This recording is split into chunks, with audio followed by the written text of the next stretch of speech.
बिस्मिल्लाहिर्रहमानिर्रहीम। अस्सलाम वालेकुम नाज़रीन, आप देख रहे हैं प्रोग्राम हक़ाइक़। मैं हूँ आपके साथ फ़ायज़ा शेराज़ी। नाज़रीन, कल हमारे सामने खबर सामने आई थी कि कराची बड़ी तबाही से बच गया। ख़ुदकुश हमले के लिए तैयार कम उम्र तालबा को रेस्क्यू कर लिया गया है। फिर इस पर मज़ीद अपडेट्स भी आती रही हैं। आज की जो ताज़ा अपडेट है उसके मुताबिक BLA ने मेरी जहन साजी की ख़ुदकुश हमले के लिए तैयार किया। बाजियाब जो तालिबा है लड़की, उसने इंकशाफ किया है। काउंटर टेररिज्म डिपार्टमेंट ने बर वक्त कार्रवाई करते हुए कराची में दहशतगर्दी का मंसूबा जो हम तक इत्तलात है उसके मुताबिक नाकाम बना दिया है। स्नैप चेकिंग के दौरान बलूचिस्तान से कराची लाई जाने वाली कम उम्र लड़की को बाजियाब करवाया गया। दौरान ने तफ्तीश कलदम दहशतगर्द तंजीमों की जानिब से बलोच लड़कियों को खुदकुश बम्बार बनाने की तरबियत देने का इंकशाफ हुआ है। ये नई प्रॉक्सी वॉर है, पहले भी पाकिस्तान इसका शिकार रहा है। ये किस साइड पे जाएगी, मामला कहाँ तक सुलझ सकते हैं, कहाँ तक मज़ीद पाकिस्तान बर्दाश्त कर सकता है और कहाँ पे पाकिस्तान की रेड लाइन ख़त्म होती है और डेड लाइन स्टार्ट होती है, इस सब पे बात करेंगे प्रोग्राम में। इस सब के अलावा साबिक DGI फैज़ हमीद ने सज़ा के ख़िलाफ़ अपील भी दायर करती है। ये तो हम करेंगे सिक्योरिटी के हवाले से इस पर डिस्कशन। नाज़रीन, इस सब के अलावा डॉक्टर यास्मीन राशिद की नवाज शरीफ के ख़िलाफ़ दरख्वास्त खारिज कर दी गई है। इलेक्शन ट्रिब्यूनल के जज राना जाहिद महमूद ने फैसला सुना दिया है। अदालत ने डॉक्टर यास्मीन राशिद की दरख्वास्त टेक्निकल बुनियादों पर उन्होंने खारिज की है। NA 130 से नवाज शरीफ की कामयाबी के नोटिफिकेशन को बरकरार रखा गया है। NA 130 का जहाँ पे यास्मीन राशिद वर्सेस बड़े मियाँ साहब खड़े थे 2024 के जनरल इलेक्शंस में, वहाँ पे ये ज़बान ज़द-ए-आम था कि वहाँ पे यास्मीन राशिद साहबा विन की हैं और बड़े मियाँ साहब जो हैं वो अपनी वो नशिस्त हार गए हैं। इवन बड़े मियाँ साहब की जो एक दूसरी नशिस्त थी वो तो हार ही गए थे। ये भी डाउट्स थे। बहरहाल जी, आज ये फैसला सामने रखा गया। नाज़रीन, मैं शॉर्टली आपको ये बता दूं कि ये जो फरवरी में होने वाले आम इंतखाबात हैं, लाहौर के हल्का NA 130 से बड़े मियाँ साहब ने 1,71,024 वोट हासिल करके कामयाबी हासिल की थी, जबकि डॉक्टर यास्मीन राशिद ने 1,15,043 वोट हासिल किए थे।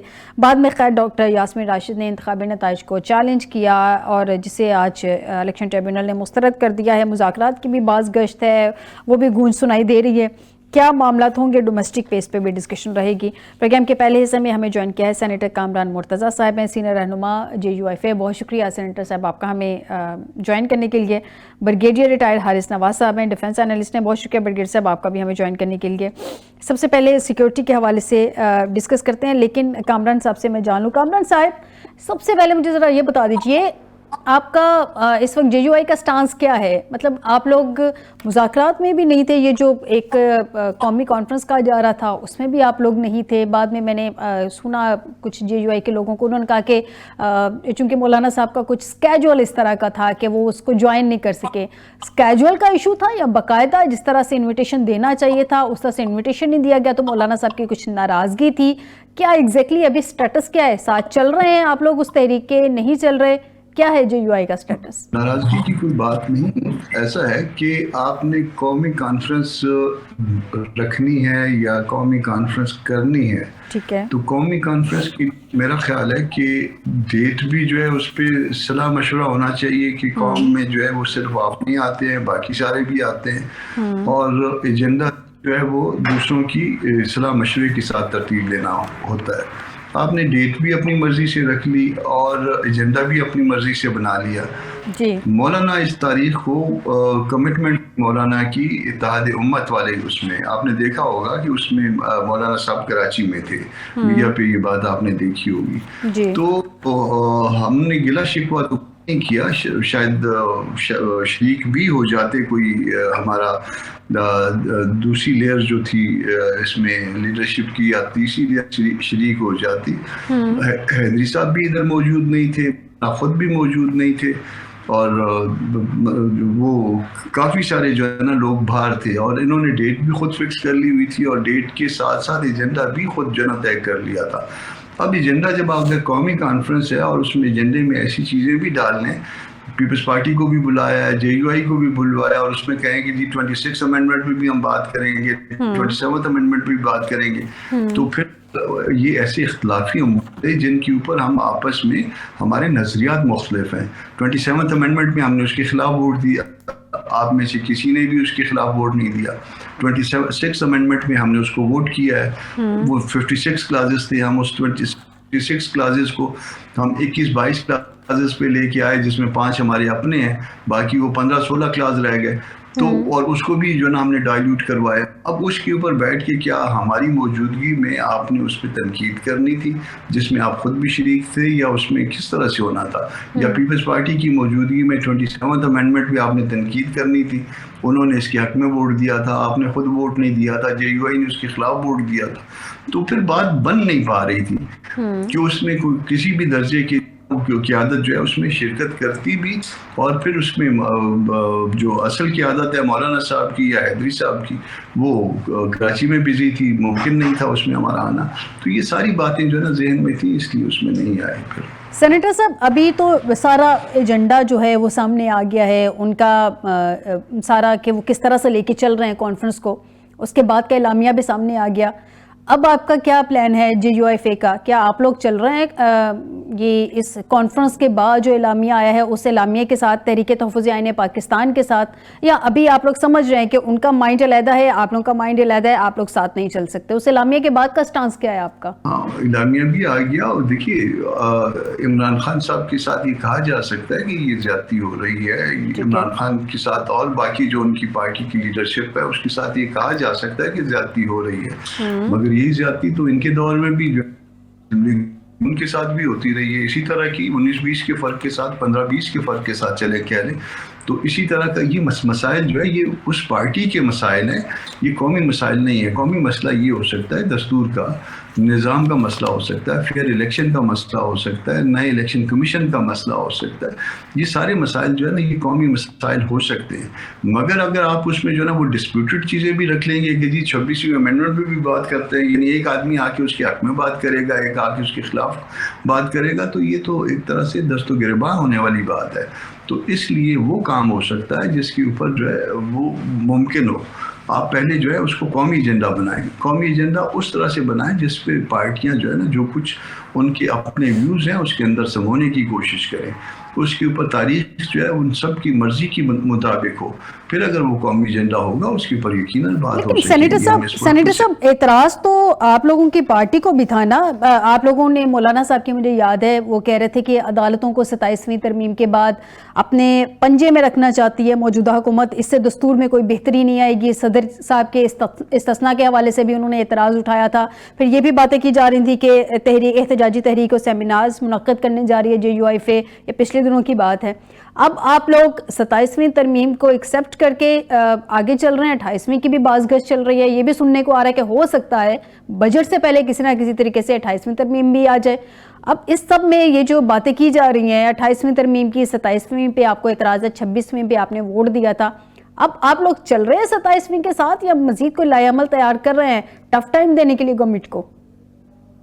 मैं शायद आपको अपनी बात समझा नहीं पाया जी। 26वीं पे वोट दिया था, तो 26वीं पे वोट दिया था तो उसको बहुत ज्यादा जो है उसका साइज कम करके उसको वोट किया था, जी, बिल्कुल ऐसे ही है। एजेंडा हमने उसमें डलवाया जी, ठीक है जी। 27वीं पे JUI वाहिद जमात थी जिसने उसके खिलाफ वोट दिया, PTI ने भी उसके खिलाफ वोट नहीं, किसी और जमात ने भी उसके खिलाफ वोट नहीं दिया, ठीक है जी। तो ये वोट अगर पार्लियामान के अंदर अगर उसको अपोज करना है तो उस अपोज करने का तरीकाकार क्या हो सकता था? यही हो सकता था ना कि हम आप वोट देते, यही हो सकता था। हमने कहा कि जी इसके बाद जो है ना हम सूबों में जाएंगे और उसमें जो है ना वो मूवमेंट के लिए तैयारी करेंगे। मौलाना इस वक्त जो है वो सिंध के बाद पंजाब गए हुए हैं, सिंध में जो है इत्तेहाद उम्मत कॉन्फ्रेंस की हमने, पंजाब में जाके मुख्तलिफ एरियाज़ का जो है मुल्तान तक मौलाना आए हैं और मुख्तलिफ एरियाज़ पे जो है ना वो खिताब करते आए हैं, मुख्तलिफ कॉन्फ्रेंसेस करते आए हैं। तो जो हमने कहा है वो हम पूरा कर रहे हैं। मेरा ख्याल है अगर किसी पार्टी के हवाले से कोई अगर इस वक्त भी अगर मूवमेंट नज़र आ रही है या उसको कवर आप कर रही हैं तो फिर उस कवरेज को देखिए तो आपको सिर्फ JUI नजर आएगी उसके खिलाफ बात करते हुए। जब सख्त स्टांस अगर उसके खिलाफ अगर आया है 27th अमेंडमेंट के खिलाफ तो वो सिर्फ JUI का आया, बाकी तो किसी का वो नहीं आया कोई, बाकी उन्हें तो जो है दाएं बाएं होके निकल गए हैं उधर से। बिल्कुल ठीक कह रहे हैं सेंटर साहब। मैं ब्रिगेडियर साहब से जानूं, ब्रिगेडियर साहब, सर ये जो BLA ने पहले भी हम देख रहे थे कि प्रॉक्सीज वगैरह थी, इन सब में इश्यूज थे। अब ये जो अब लड़की ने इंकशाफ कर दिया है, BLA ने मेरी जहन साजी की है, खुदकुश हमले के लिए तैयार किया है और ये इंकशाफात हुए हैं कि ख़ुद कुछ बम्बार बनाने की तरबियत देने का बाकायदा कि बलोच लड़कियों को दी जा रही है। सर, बलोचिस्तान में हम देख रहे हैं कि एग्रेशन भी पाया जाता है, वहाँ पे एहसास महरूमी भी है। इस सब को कवर कैसे किया जाएगा हारिस साहब? देखें, ये एक अगर आपने देखा हो, ये बहुत मुनज़्ज़म तरीके से यंग एज को ब्रेन्स को ये ब्रेन वॉश करते हैं, उनको मोल्ड करते हैं। और आपने देखा कि किसी के बच्ची को पहले उन्होंने व्हाट्सएप पे लेकर आए, उसके बाद उसके बड़े आराम से उसको डिफरेंट लिटरेचर भेजते रहे ताकि वो पढ़े। फिर जो खुद को जिन्होंने धमाके किए थे उनको हीरो के तौर पे पेश किया, बताएं कि कितनी अहमियत है, अपने बलोच लोगों में कितनी इज्जत है, उसको एहतराम किया जाता है, दे द हीरो, चाहे वो औरत हो या मर्द हो, क्या उसको होंगे मुल्क के लिए, बलोचों के लिए जो काम करे। इस तरह लीडर कर फिर आहिस्ता आहिस्ता वो उनको ब्रेन वॉश करके फिर इस नहज पे ले आते हैं, जब वो कहते हैं कि ठीक है, I have to go and do something extra for my कॉम, जिसके साथ उन्होंने फिर आपने देखा कि उस बच्ची ने ना घर को बताया ना कुछ बताया, चुप करके बस पे बैठी हुई निकल गई। मेरे ख्याल में यहाँ पर we must appreciate counter terrorism force को, डिपार्टमेंट को सिंध में, जो जिनके इंचार्ज एडिशनल आईजी आज़ाद हैं, कि उन्होंने इंटेरोगेशन में ही बस में ही बच्चे को आइडेंटिफाई किया कि समथिंग इज़ रॉन्ग, क्योंकि ये बच्ची जवाब सही नहीं दे रही थी, घबरा गई थी, कंफ्यूज थी। उसको लेडी पुलिस स्टेशन ले गए, जब डिटेल इंक्वायरी की तो पता चला कि उसको क्या टास्किंग दी गई थी, कौन कौन। अब उसके बाद आई एम श्योर कि इसके साथ चेन में जो और लोग हैं वो बच्ची बता रही होगी कि कौन कौन लोग, उनको भी देखा जाएगा। लेकिन देखिए, बात ये यहाँ पर एक तो ये है, ये तो आपको सब जो जितने खुद दिमाग हैं वो इसी तरह उनको मोटिवेट करते हैं और लेकर आते हैं।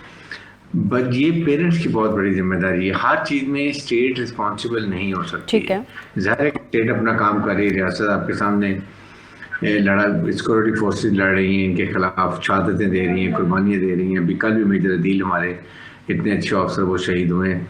लेकिन पेरेंट्स को देखने चाहिए कि अगर एक घर में 4 या 5 बच्चे हैं और बच्चे तीन 4 बच्चे बड़े अच्छे तालीम में जा रहे हैं, अच्छे रिजल्ट आ रहे हैं, सडनली एक बच्चे में चेंज आनी शुरू हो जाती है।